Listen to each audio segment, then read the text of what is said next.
Welcome to the Super Healthy Human podcast with Dr. Rodger Murphree. Welcome. I'm so delighted you're going to be joining me tonight.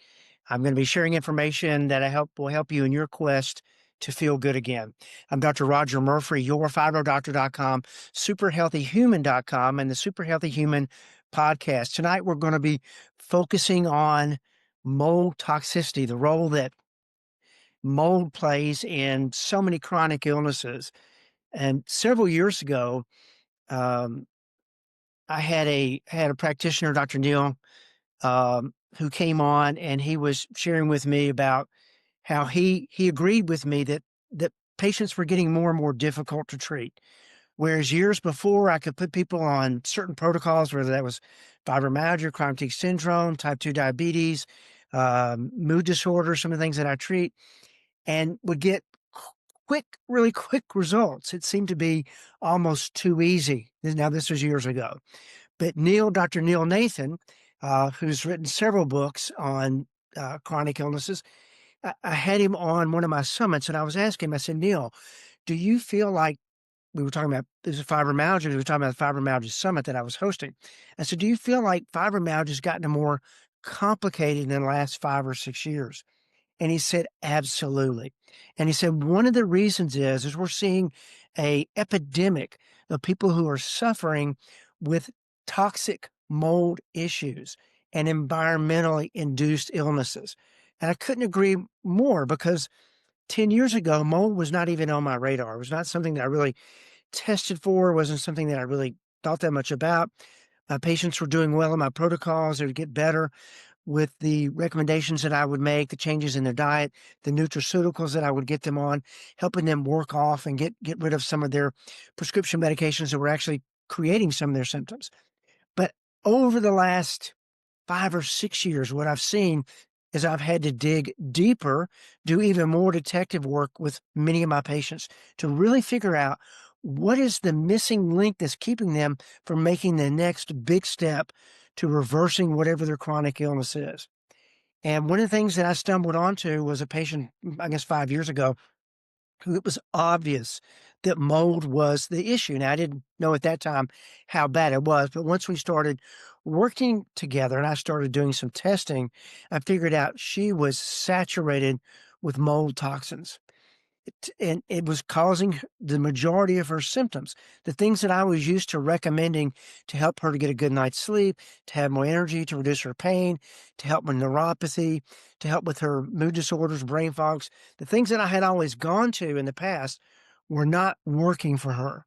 So I realized, okay, this mold issue is something that has to be dealt with.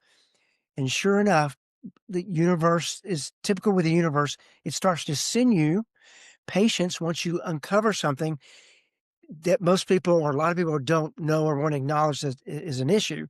Once you start to become a little bit successful with it, I think the universe starts to send those folks to you. And sure enough, over the last 4 or 5 years, I've worked with dozens and dozens and dozens of patients who, one of their main triggers of their chronic illness was mold toxicity.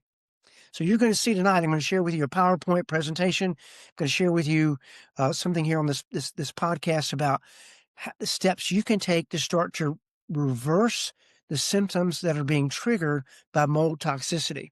So welcome. Again, I'm Dr. Rodger Murphree, yourfibrodoctor.com, author of Treating and Beating Fibromyalgia and Chronic Fatigue Syndrome, Heart Disease, What Your Doctor Won't Tell You, and Treating and Beating Anxiety and Depression with Orthomolecular Medicine. You'll find a lot of this material is on my website, superhealthyhuman.com, some of the blogs. You can refer to that. You can go see some of the videos that I share about these protocols and some of the blogs, some of the articles that are there as well. But tonight, we're going to do a PowerPoint. I want you to be able to have a visual of what I'm sharing with you tonight. Feel free to take pictures, screenshots. I'm going to encourage you, you're going to want to take some notes tonight. This can get a little nerdy.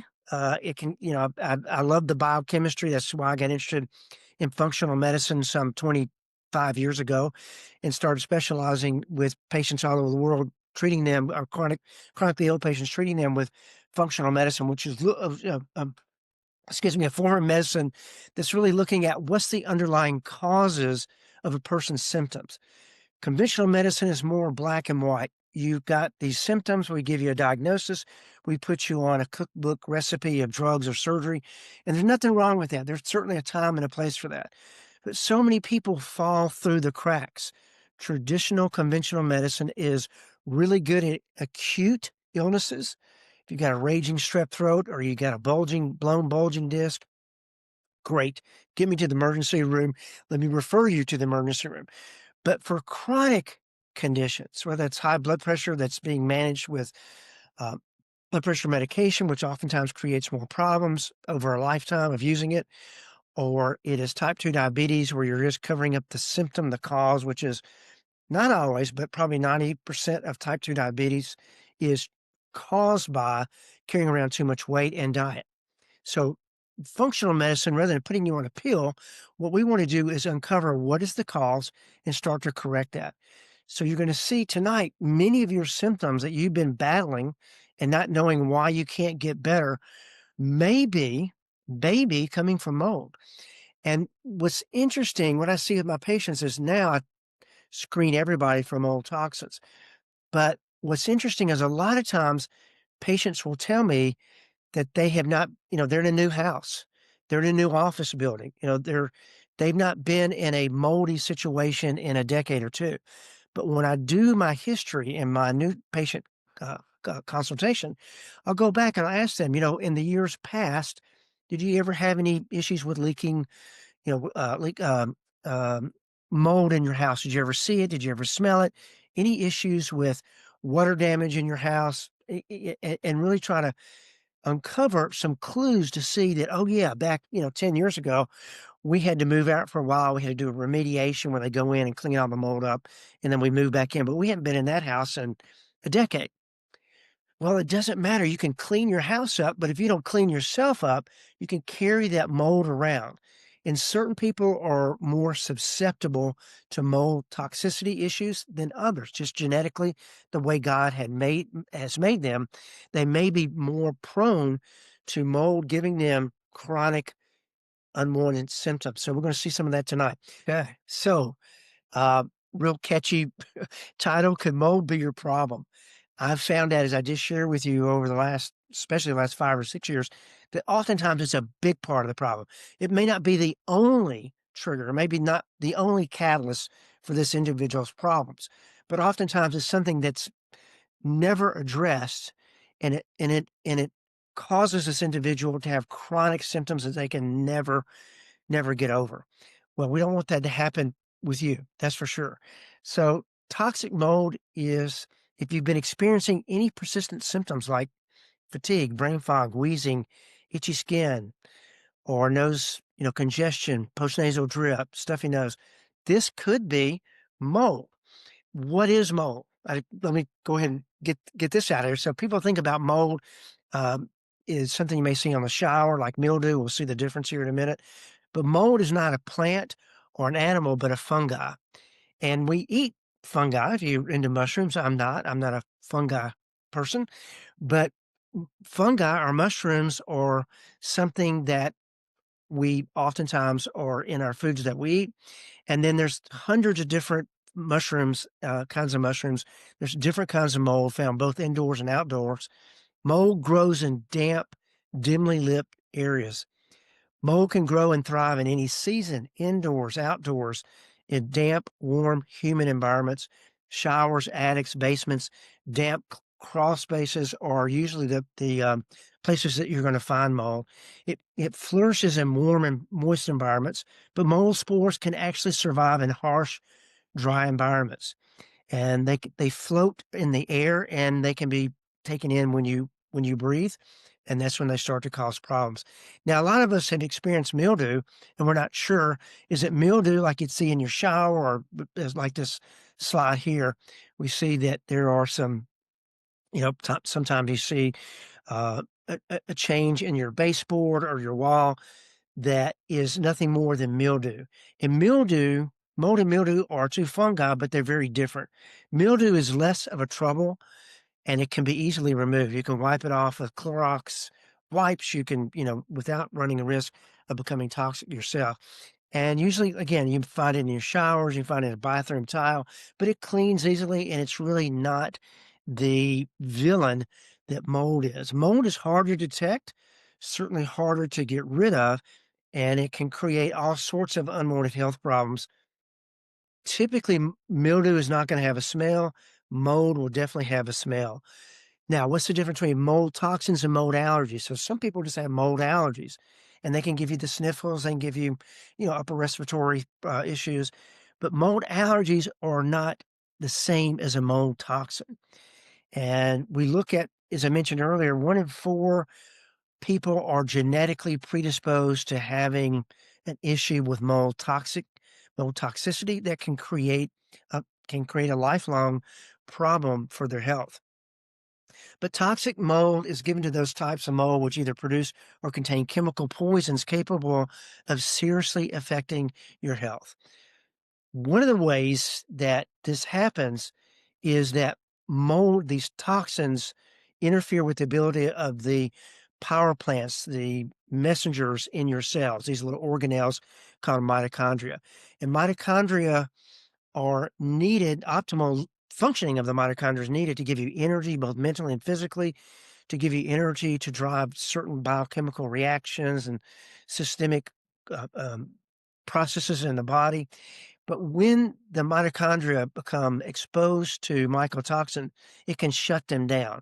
And when that happens, the body goes into a defense mechanism, and we can call this cellular um, SDR, cell danger response theory, where your body goes into a defensive posture, shuts down the mitochondria's energy to conserve energy, but by doing that, it triggers the immune system then to release certain chemicals, inflammatory chemicals, to seek out and destroy these mold particles that have gotten inside of you.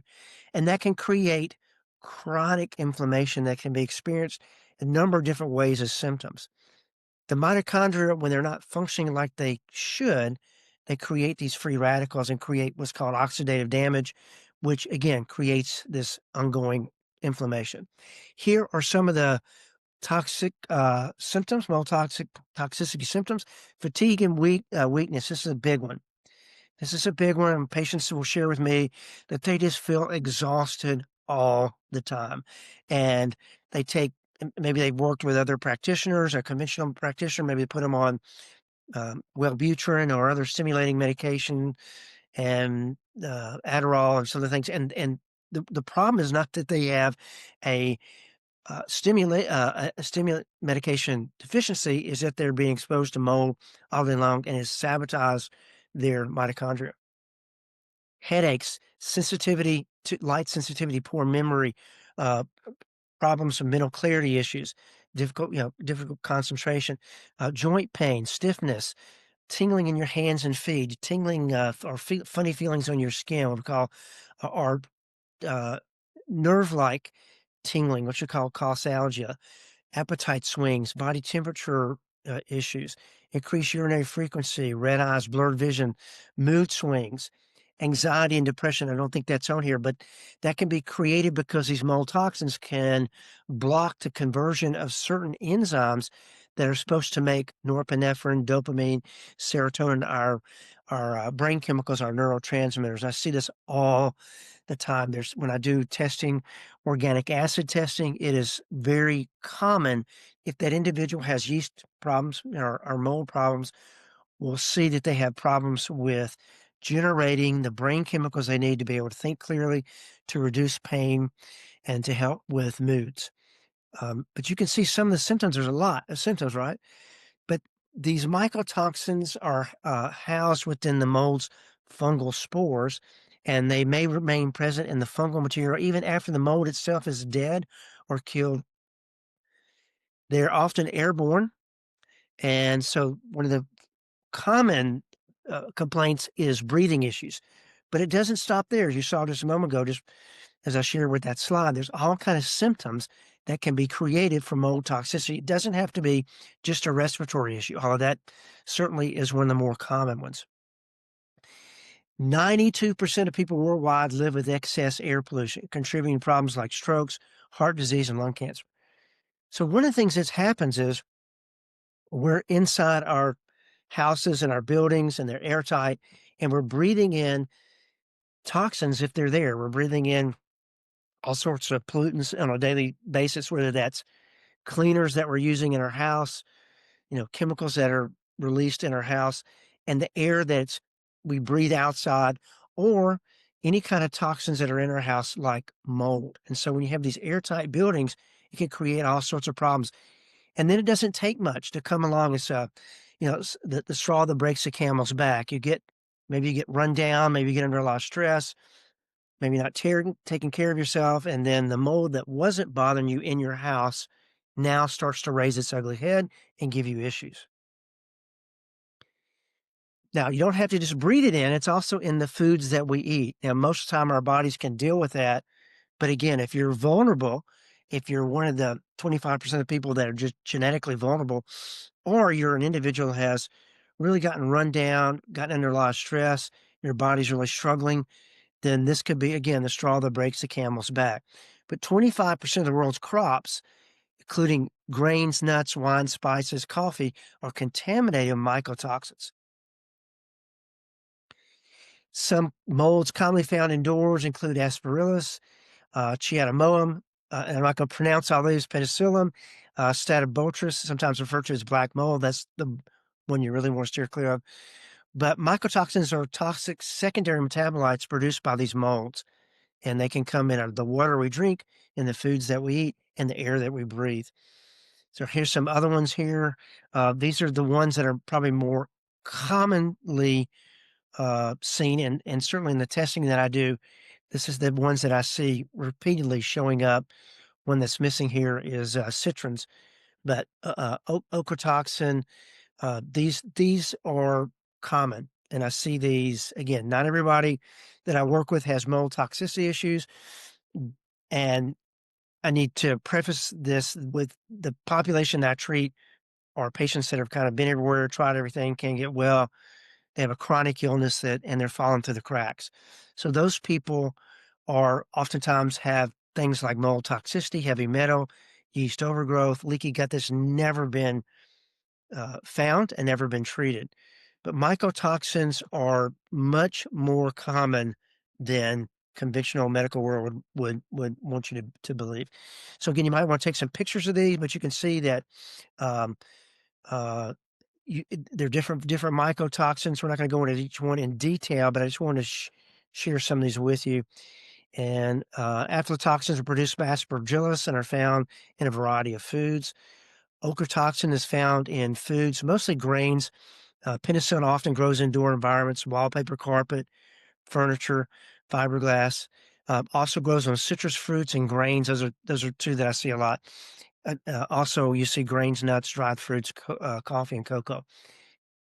But when you see a really elevated level, it's not coming from food. This is coming typically from an airborne source.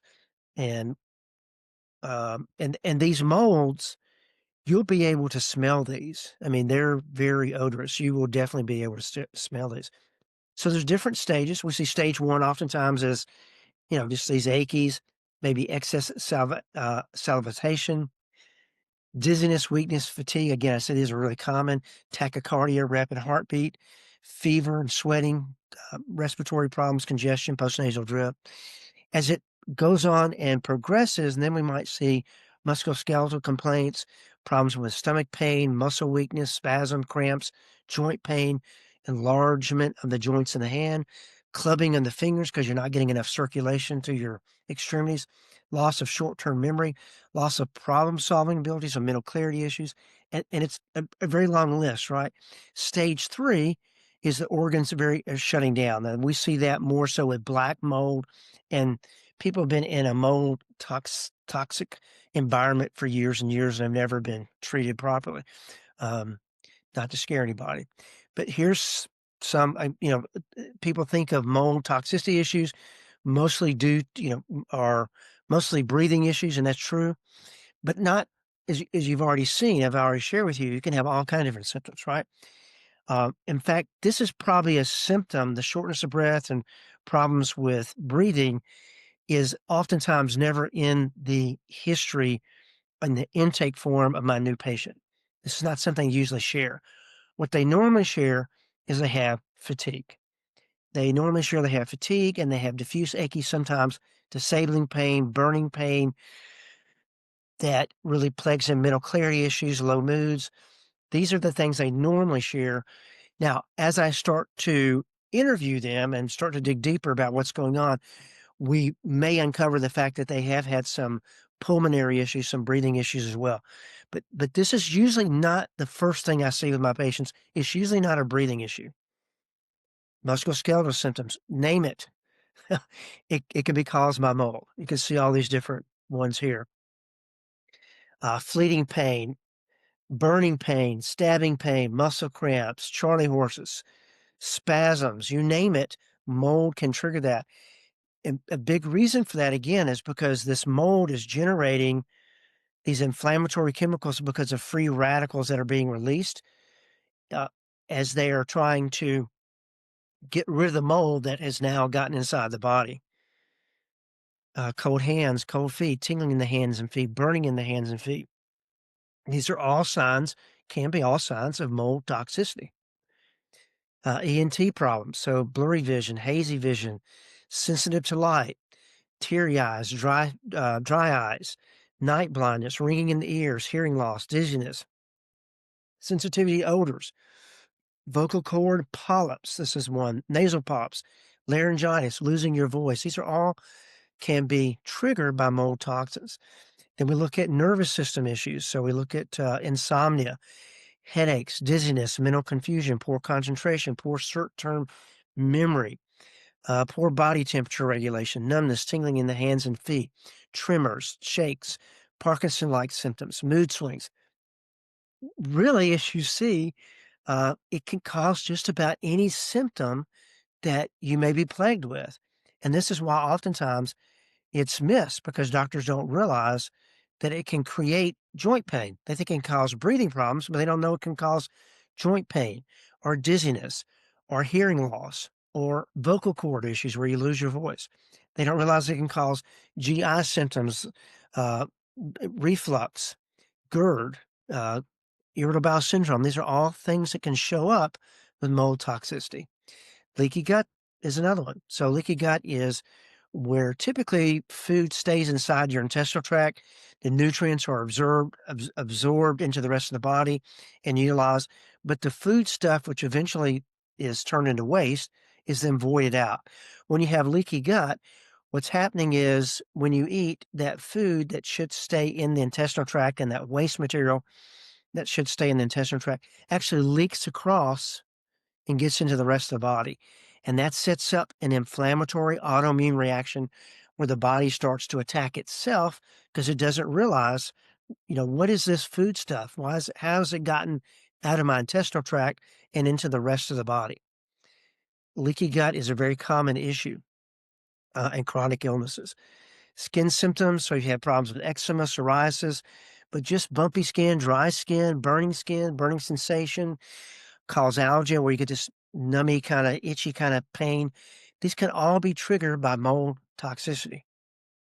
So what do we need to do? So if you suspect you might have mold, not sure, but what do you need to do? Well, first of all, I would take a tour of your home and your business where you work, and I would look at everywhere you can in crawl spaces, your basement, in the attic, anywhere that might have opportunity for water to be standing and then become, that area become damp.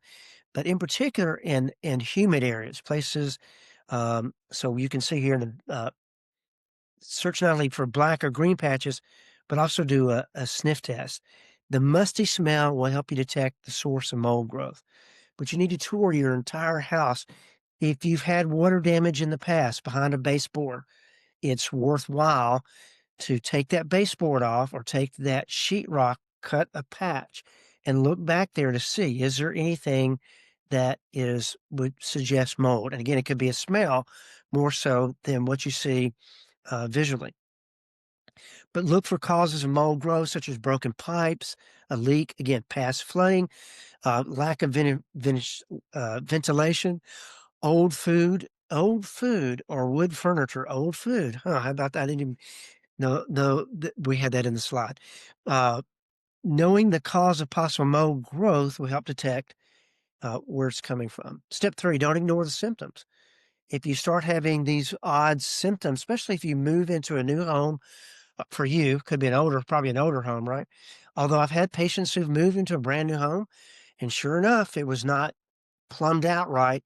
And within a year or so of drip, drip, drip, leaky faucets behind the sheetrock, they started developing symptoms of mold toxicity. But it doesn't have to be, um, it doesn't have to be an old house. And, it does not have to be. But if you ever had water damage on your carpet, the carpet needs to come up. If you've ever had water damage in your car, in the carpet of your car, that can trigger mold. So mold loves warm, damp areas, and that's what you want to be looking for. And you want to do a visual inspection, and you also want to go around and smell and see if you can smell anything.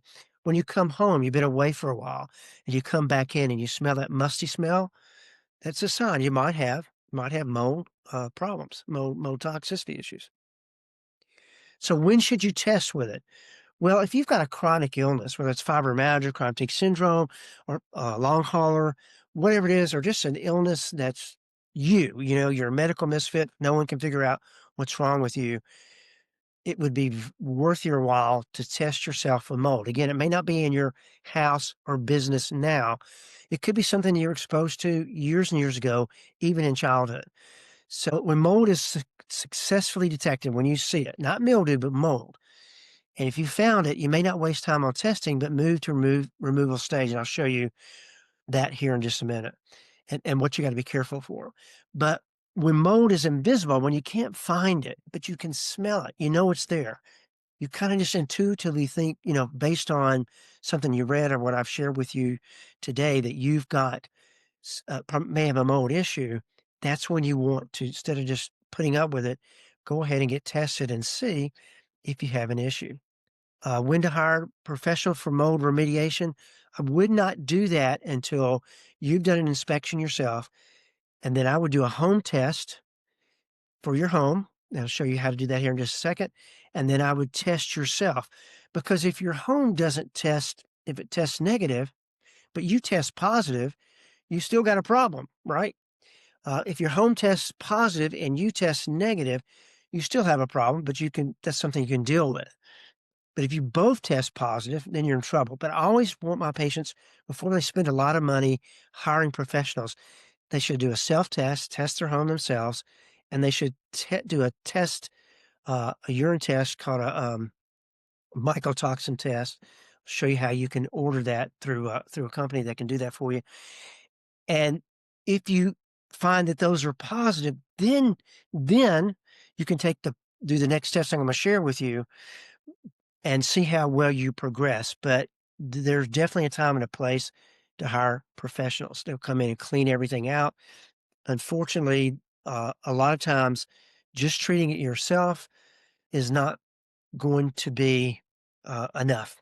And having somebody come in and do a remediation where they clean out all your air ducts and pull out the baseboards and the sheetrock and all that, it's expensive. And a lot of times I've had patients had to pull up all the carpet, throw away all their furniture, get rid of their clothes. Now, I'm not saying that for everybody. I don't want to scare you because I know that could be a shock to a lot of people to think that you have to do that. You don't have to do that all the time, but I've had a number of patients that was the only way to get rid of that. And then many patients were not even able to go back even after doing that to their home. They had to just move out. Again, I don't want to shock anybody, but that can be that can be what is a progression of this mold toxicity issue. So you can test your house for toxic mold, and I recommend the ERMI test. You'll see that here in just a minute. You can the Hertz meat compared to the ERMI is less. You can order it from Mycometrics. I have nothing to do with this company, but this is who I recommend my patients use.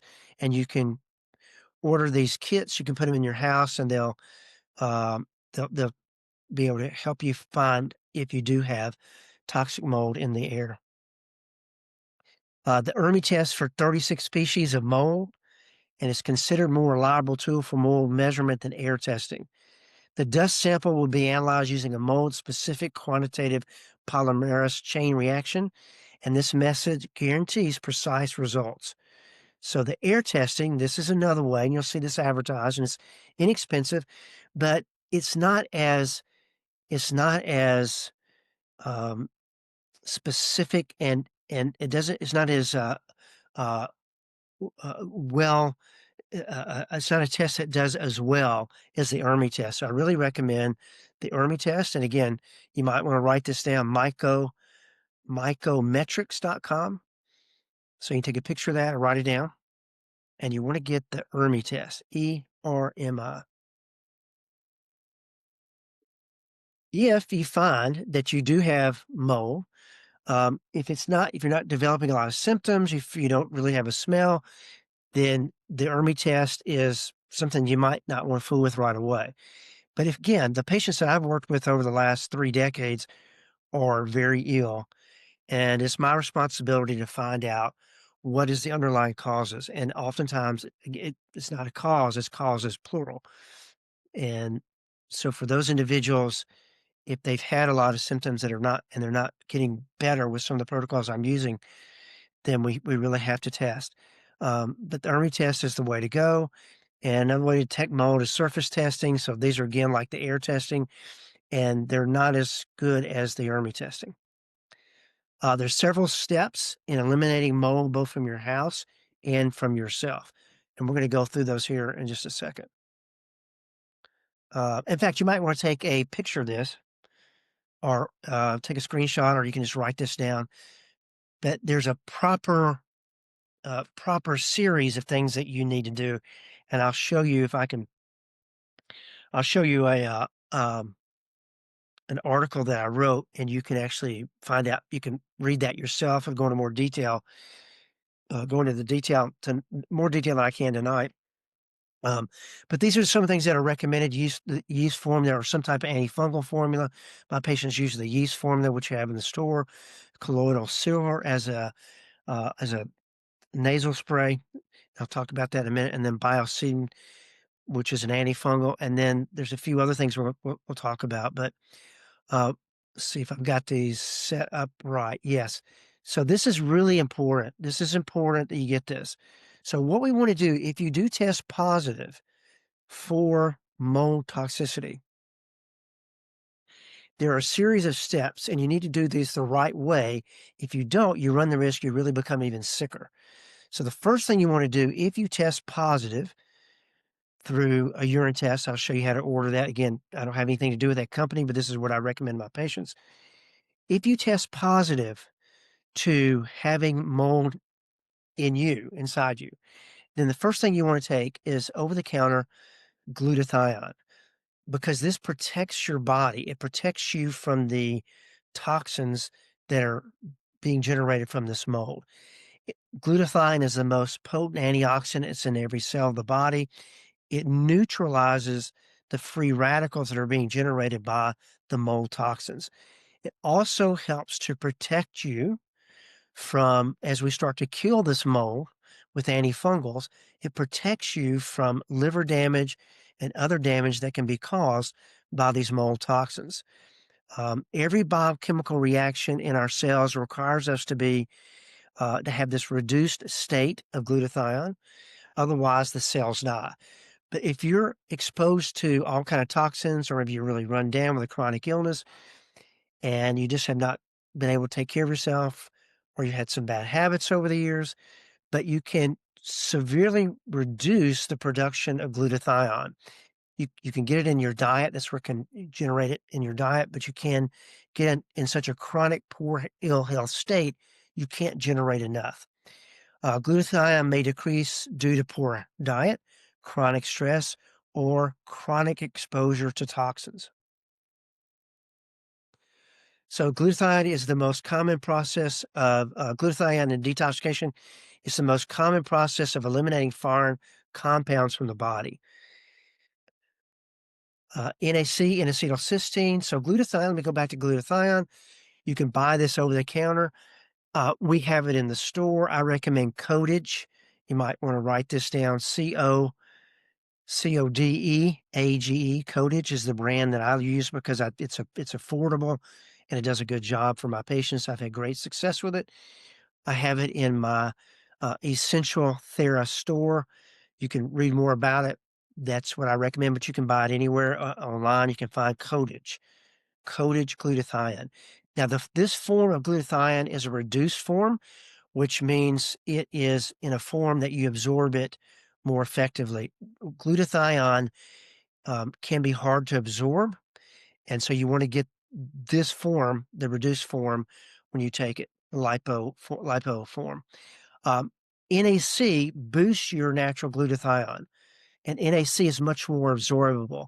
NAC, N-acetylcysteine, is an amino acid. You can buy this over the counter. When you take NAC or glutathione, ideally you want to take it on an empty stomach. The glutathione typically is going to come in 500 milligram capsules, and you're going to take a minimum of 4 of those a day, two twice a day. N-acetylcysteine comes in 500 milligram capsules as well, and you're going to typically want to take 1 to 2 of those a day on an empty stomach. You can take it with a glutathione to help boost the glutathione production. NAC is really great for the lungs. It helps to clean out the clogged up bronchioles. If you have asthma or you have seasonal allergies, you have bronchitis, any kind of pulmonary condition, NAC is one of the things that I always recommend to my patients to take to help with that. It helps to get the mucus out of this mucus buildup from inflammation out of your lungs. Now, binders. What are binders? So now we're taking something to protect us. Okay. So we're taking something to protect us from the mold, to help reduce the free radical damage, to help to reduce the inflammation that's being generated by the free radicals, right? But we need to get that mold out as well. So what binders do are bind to the mold, bind to the toxins, and pull them out when you have a bowel movement. I recommend before you add a binder, you start taking a prebiotic called S. boulardii, and you can see it, Saccharomyces boulardii, or S. boulardii, which is certainly a lot easier to say. We have S. boulardii in the store as well, and but you can get this on Amazon. S. boulardii is a prebiotic. It's actually a yeast, but it's a good yeast.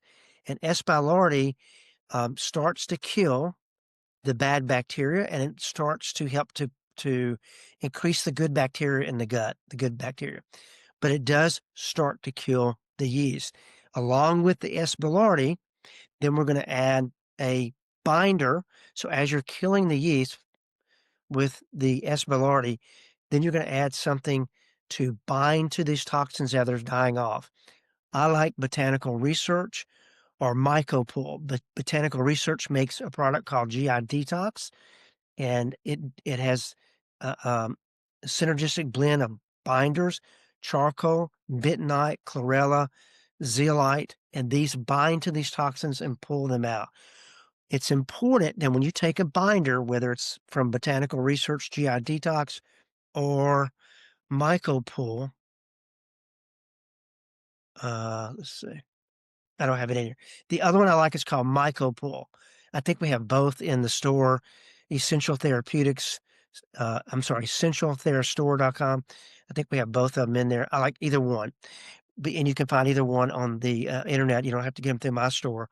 But the GI Detox binder consists of different combinations of binders, including clay and charcoal. You can see some of the research that's done on these. Pyrophyllate has been used medicinally for thousands of years. It's richer in silica and quartz and other clays, such as bentonite, and it works both by absorbing, binding to, and swallowing up chemicals. It's this special form of clay is negatively charged, and it binds to and readily absorbs endotoxins, these gram-negative bacteria and fungi. Activated charcoal is also very effective. Chlorella is another one that's really good. I see that up here on the site here, but you might want to take a picture of this. But again, by Botanical Research, GI Detox. That's what I recommend. Now, along with the S. boulardii, and you start that, and then you get on the glutathione, you start the S. boulardii, you have the GI Detox. You want to do that for 2 weeks or so. And then you want to add an antifungal. My patients use either the yeast formula or they use biobotanical research Biocidin, Biocidin, Biocidin. We have that in the store as well, but again, you can find that anywhere. But Biocidin is an antifungal. It kills bad bacteria, kills and kills yeast. So what we're trying to do is protect you and then build up the good bacteria. And then we want to add something to start killing this yeast. And then as you're killing it, we're going to pull it out with these binders. Great Plains Diagnostic is where you would order this test. It's a urine-based test. You order it, you pay out of pocket for it. They send you a test kit. You take a urine sample, you send it back in. They will then take that urine and they will grow out and see what shows up, and then they'll send you a report, or your doctor, either one. They'll send you a report, and then from that report you can see do you have any of these molds, toxins, and if you do, that's when you want to use the protocols I'm sharing with you. Let me just make sure I didn't skip anything here. Okay. Now another thing you want to do is you can also start to increase your glutathione with your diet. And these foods that are high in glutathione, like avocados, spinach and okra, broccoli, any of the Brassica family, they help to increase glutathione production, and they help to reduce oxidative stress, which can reduce free radical damage and inflammation. Okra, and if you're from me in the South, we love okra. I ate a ton of it this summer in all different forms. I don't eat a lot of fried okra, but baked okra. The okra has a binding effect to it as well, and it's something that's really good to add on a consistent basis if you know you have mold, is to really increase your okra intake. Sulfur-rich foods sulfur's a important mineral that occurs naturally in some plant protein foods. It's required for the synthesis of glutathione, and you can find sulfur in beef, fish, poultry, as well as any shallots and garlic and leeks. These are things that are going to have a good bit of sulfur in them. Again, the Brassica foods, watercress, mustard greens. There we go. Shallots, onions, garlic. Another way to protect you in your home or your business is to use plants that actually absorb these toxins, not only mold toxins, but other environmental toxins. So according to NASA, there are many plants that are able to remove airborne toxins released by cleaning products, paints, furniture, as well as dust, germs, and mold. Snake plant. This is one that can help with absorbing carbon dioxide. It's hard to kill a snake plant. Some of my patients have shared with me they can't grow anything, and can't keep alive anything, but snake plants they generally do pretty good with that. But snake plant's one, spider plant's another one that's easy to grow, and it's been shown to reduce the levels of carbon monoxide, formaldehyde, and xylene in indoor air. English ivy. It's a easy plant again to take care of it, and helps reduce the levels of mold and formaldehyde. Uh, Lacy tree. It's really important in reducing levels of formaldehyde and volatile organic compounds. Bamboo plant. This is in everybody's home, right?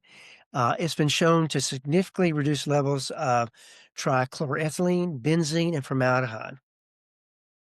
It's worth placing it close to new furniture, new mattresses, or in a recently painted room for this reason.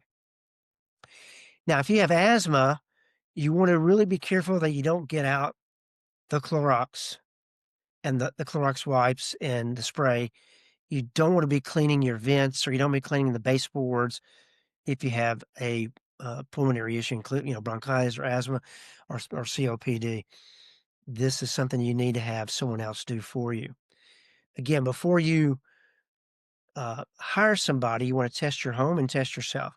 If you don't smell it, you don't really see it, you're not having a lot of issues, then try, clean it up. And this is a a commercial mold removal product, or you can use a commercial mold cleaning product, but you can also use undiluted white vinegar.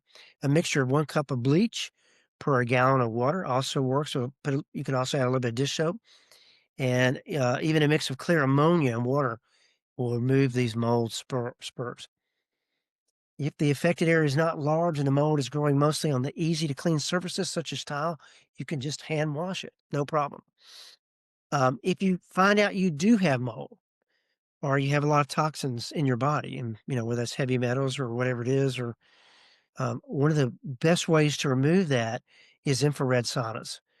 Dry saunas are fine, infrared's even better, but either one, getting a sauna once or twice a week will help to tremendously remove these toxins out of your body.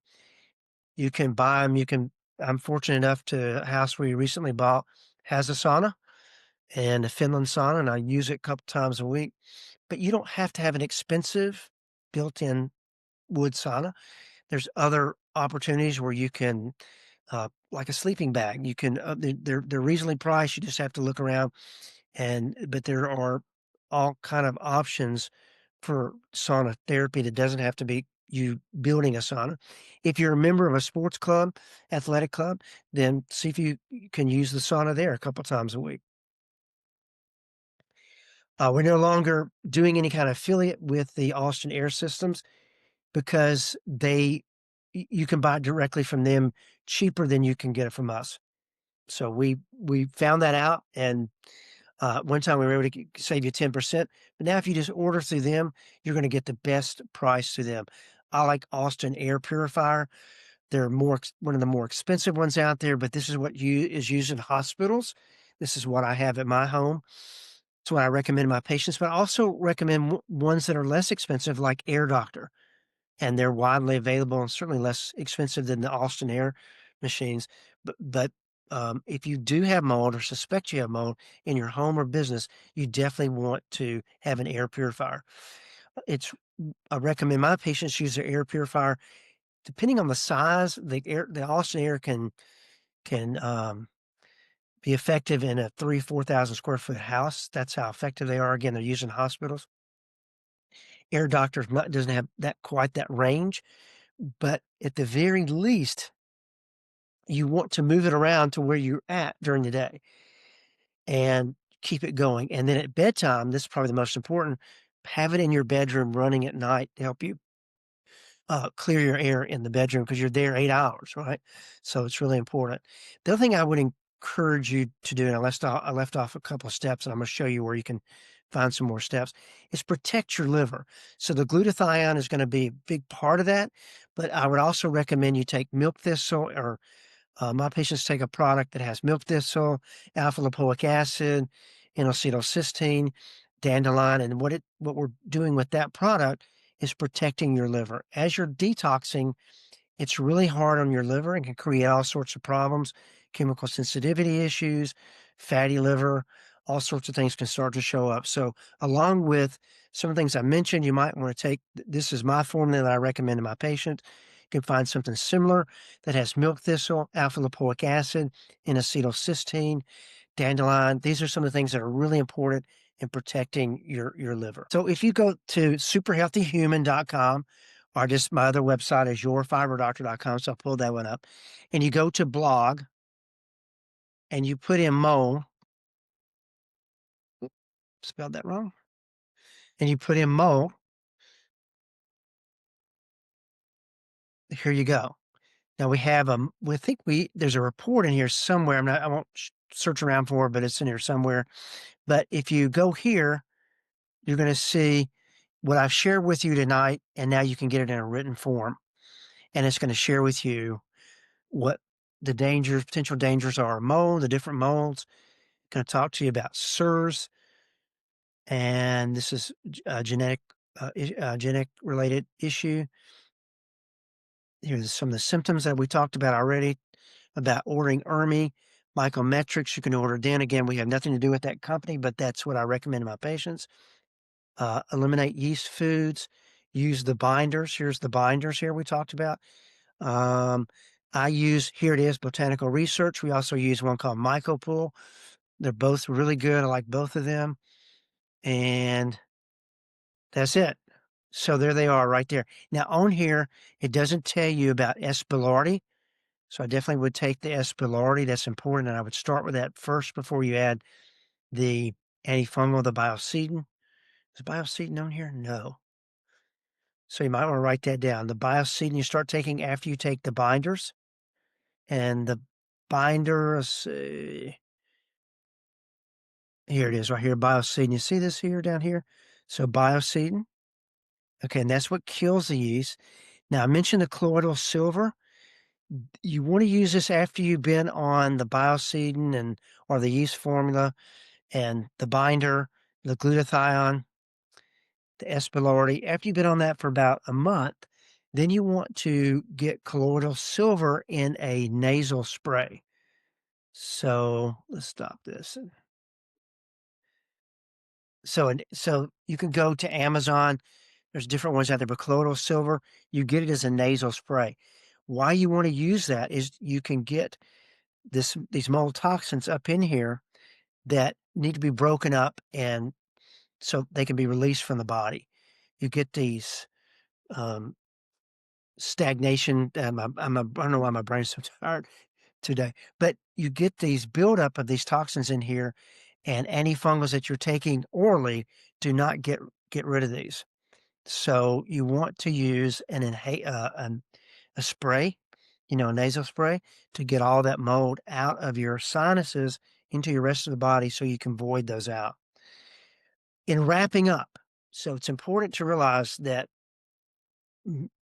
25% of people have a predisposition to having this serious mold susceptibility to mold illness. You may be one of those 25. But even if you're not, even if genetically that's not you, you could have been an individual like a lot of my patients who are having a normal, healthy life and then all of a sudden start getting these weird little symptoms that show up. And next thing you know, you got a chronic illness. Nobody can really figure out what's going on. Or you've been diagnosed with whatever it is, whether it's fibromyalgia, chronic fatigue syndrome, long hauler, type 2 diabetes, a heart condition. You saw all the different symptoms that can be triggered by mold, but you're not getting to the point where you feel like you're totally healthy. That's when you really want to do some detective work, go around your house, see if you see or smell any mold. If you grew up in a moldy household, if you grew up in a mold with, where you stayed down in the basement, you lived in a basement during college, whatever, and you could, every time you came in, you could smell this moldy smell. It's probably worthwhile to getting tested. I share with you how to do that. If you didn't take notes or if you've got those different, or how to access those, again, go to superhealthyhuman.com, click on patient resources, click on blog, put in the search bar mold, and we'll give you those protocols. All right. I hope that was helpful to you. And thank you so much. If you've not joined my podcast or you've not joined my YouTube channel, please do so. Super Healthy Human Podcast, where you can watch past and present episodes, or go to my YouTube channel. So that's Super Healthy Human, Your Fibro Doctor YouTube, and you can see both shorts and long videos of me sharing protocols and health tips that I share with my patients. Thanks for listening to Super Healthy Human with Dr. Rodger Murphree. Remember, your body is designed to heal. It just needs the right tools. Stay curious. Stay consistent. Stay super healthy. If this episode helped you, leave a review or share it with someone who's ready to take charge of their health. The information provided in this podcast is for educational purposes only and should not replace professional medical advice, diagnosis, or treatment. Always consult your physician before making changes to your health regimen.